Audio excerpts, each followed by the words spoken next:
Hey guys, it's Jake. I'm alright, and today I want to talk about The Last of Us TV show because it's coming to HBO in January, a lot sooner than a lot of us thought. So just to make sure we're all on the same page, I'll read this part from the IGN article about it. Naughty Dog and HBO have confirmed that the TV show adaptation of The Last of Us will premiere on January 15th, 2023.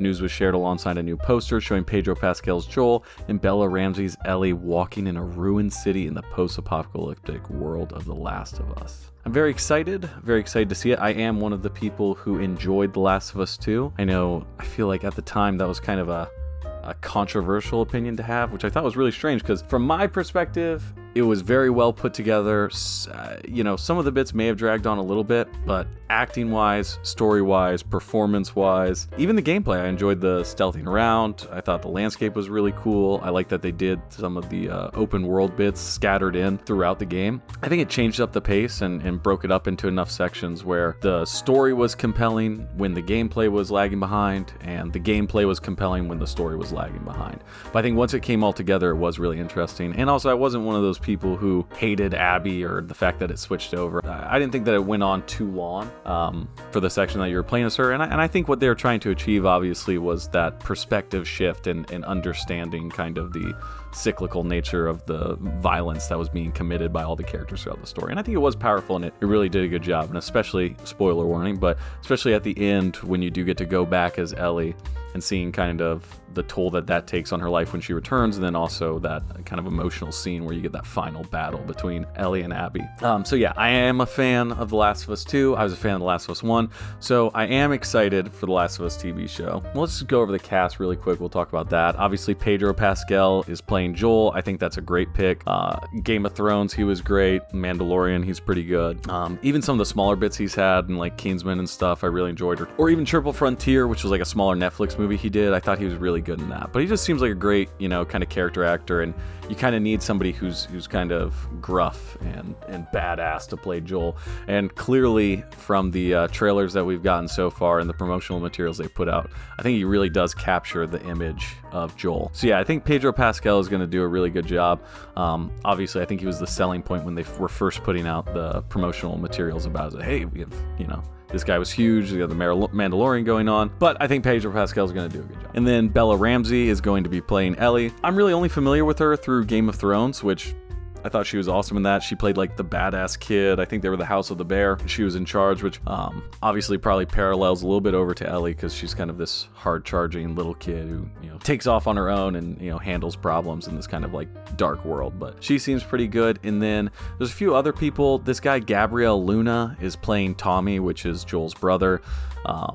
I don't know. I'm not really familiar with anything he's been in. I know he was in the latest Terminator Dark Fate movie, so that's not great. And he was in the Agents of S.H.I.E.L.D. show, which I'm not like really a huge fan of the Marvel TV shows. But not to say anything against him, I just feel like he's the only one who I've seen in the cast who really, I don't really see how he's going to look like Tommy. Tommy in the game, I feel like has a very distinct, gruff, like American cowboy look. And I haven't seen any of him in the promotional materials that they put out. So maybe, they've done something or changed it around, but he's the only one who I've seen where it's like, I can't really see him as Tommy in the show. Anna Torv is playing Tess. I think she's really good. The only thing that I've seen her in, though, is Mindhunter, which was a really great show, and she did a good job in that. And I think the best casting that they have is they have Nick Offerman playing Bill, which if you don't remember, Bill was the guy from the first Last of Us who was isolated in this town because his friend, lover, boyfriend had died,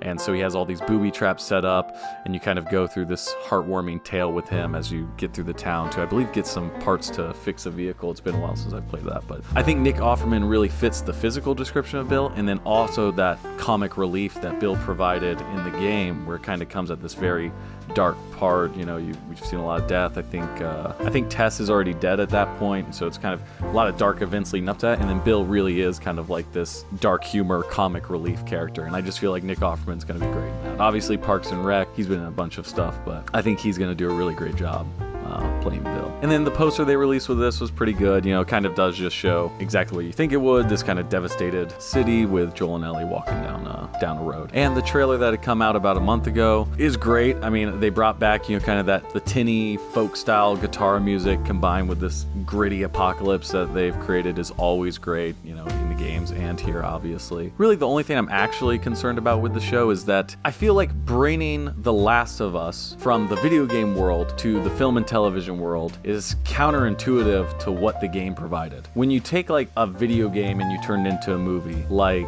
Tomb Raider, when they made the original Tomb Raider with Angelina Jolie, what they were trying to do is build on the story elements that were present in the game to create a cohesive narrative that was more interesting than what some PlayStation game could offer at the time. Whereas with The Last of Us, they're achieving such a complex level of storytelling within the game that it doesn't really make a lot of sense to me that we would need a show. I mean, we're getting, 20 hours per game, so let's say, that's 20 episodes.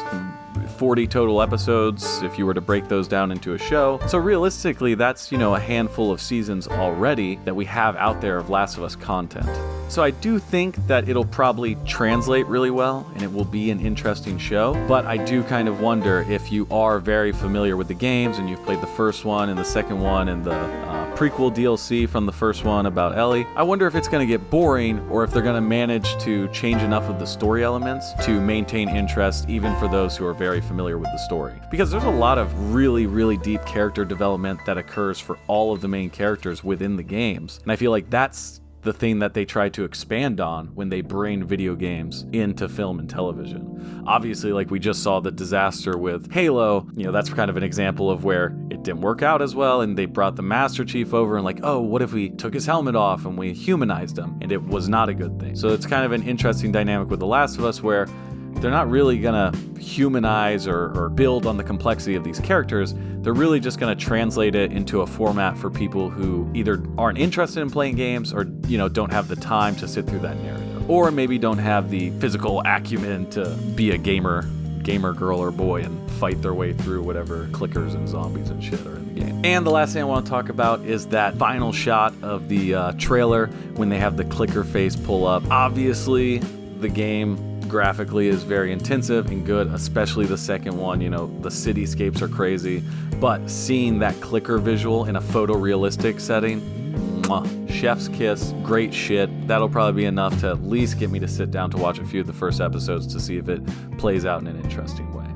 So I'm excited for it. Those are my concerns. That's what I like about it. This is the end of the video. Subscribe or don't, whatever, All right, love you. Good night.